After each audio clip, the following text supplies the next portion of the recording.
wagon's tires rupture and decided to park the car with the hope of changing the tires. It was like a film. In a GC, motley crowd of armed men in military uniform came out of the bush. They fired at the boot of the car. Ahead of us, 5 of them came out of the bush. Another 2 came from the rear. My daughter screamed, "Mommy, Daddy, what's going on?" There was no time to say a word. They marched us through into the bush, firing into the sky. They hit me on my chest, hit my daughter on her head. Blood oozed. At this time, it was better to kill me. I shouted at one of the armed men. His response was hell. He went straight for my private part, tore my dress with his gun. The others ripped my dresses. I was left with my undies. My husband and my daughter started crying. 2 of them dug their teeth into my breasts. While attending a secondary school in Adamawa, I had lived with some Fulani, so I understood a few Fulani words. I started bleeding, at least for my daughter. To my shock, at gunpoint, they removed the dress of my little girl. One of them carried her on his head as a baby, as my baby struggled, shouting, "Daddy, Mommy, what's going on? Help me!" I could not help myself. We marched for 9 hours. I was half naked. My daughter was totally naked. Her tears was like a stream of blood on her cheeks. Our phones had been seized. We ended up in an ungoverned region in the thick of the forest. We met a well-organized group. There were some kidnapped victims. I saw 2 women, 2 ladies and 3 men. There were some people with their legs chained to trees. They were as if half dead. We were separated. I was separated from my husband. My daughter was taken away. I only heard her screaming intermittently. I did not know what they were doing to her.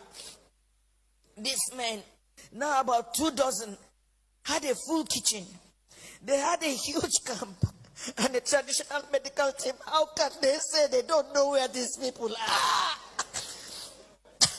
How can they say that? But the camps appeared isolated from each other. We heard noises afar, indicating it might be nuclear settlements of camps. Right in my presence, I saw them pack the remains of a woman. They took her and buried her a few meters away from us. She had tribal marks. I cannot describe the agony of 6 days in captivity in this little piece. I cannot talk about how they asked my husband to choose between myself being raped or his daughter being raped. My husband broke down in uncontrollable tears.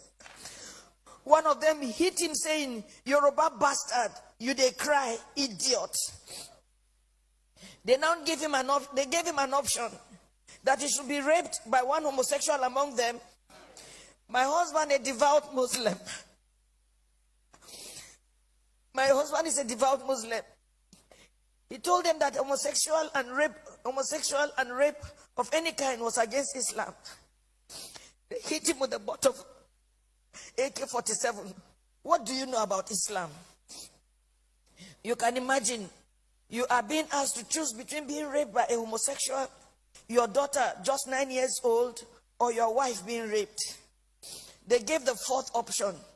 If you fail to choose one, we would rape your daughter, rape you, the man, and rape me, the wife. I made myself the sacrificial lamb. My husband begged, saying they should name any price. One of them asked him to bend down. 3 beastly criminals sat on his back, jumping until he was too weak to stand.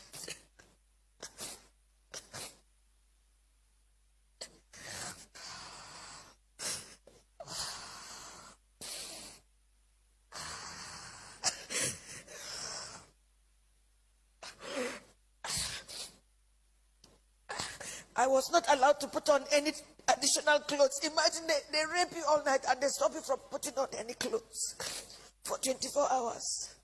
The rain fell once. I became a relic at a sexual museum for the armed men who in turn addressed me and asked questions about my financial standing. New Fulani men joined the camp. They organized military training for the new Fulani men that came, teaching them how to shoot and walk through circles of glowing fire. They were not released until after 6 days. We were not released until after 6 days. We had to walk the same zigzag journey back to the main road, our eyes blindfolded. During the negotiation to pay, they said the money was not for them alone, that they had to settle those who sent them. For me, I see a thriving organized crime supported by powerful political interests. Now, I do not think we were released to freedom after paying a whopping 8 million naira. I do not think we can ever be free. We can never be free from the anguish, the psychological trauma, the nightmares we suffered, the occasional fits of my daughter, her waking up at night behaving strangely, her asking the same question over and over, "Mommy, Mommy, why? Why?" And I do not have an answer. In my life, I have never passed through a torture chamber like this. I do not think any society should let this happen. I do not know the fate of those we met and about 7 other people brought during the 6 days we were in captivity. What I saw was a nation that has collapsed, but pretends she lives. A people on life support. Crime is not restricted to Fulani people alone. We have Yoruba criminals, but I don't think Yoruba criminals are this beastly. These elements are savages. I can't imagine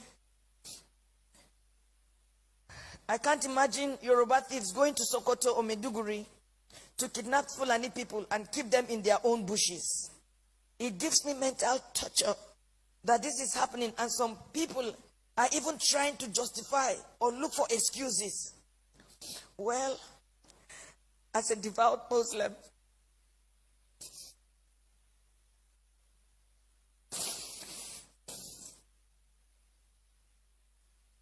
myself and my family have taken solace in Allah. Not the Nigerian police, not the army, not the government. We have taken our faith the way it came, that this is supposed to be fate. I thank God that we successfully returned to where we live, thousands of miles from Nigeria. We thank God that we have made a vow. Never shall me, any of my children or husband in our lifetime visit Nigeria again. Our remains, anytime we die, will also not be buried in Nigeria. It was a suggestion my daughter made, which we all adopted. I pity the country. I pity her people who continuously walk like the living dead.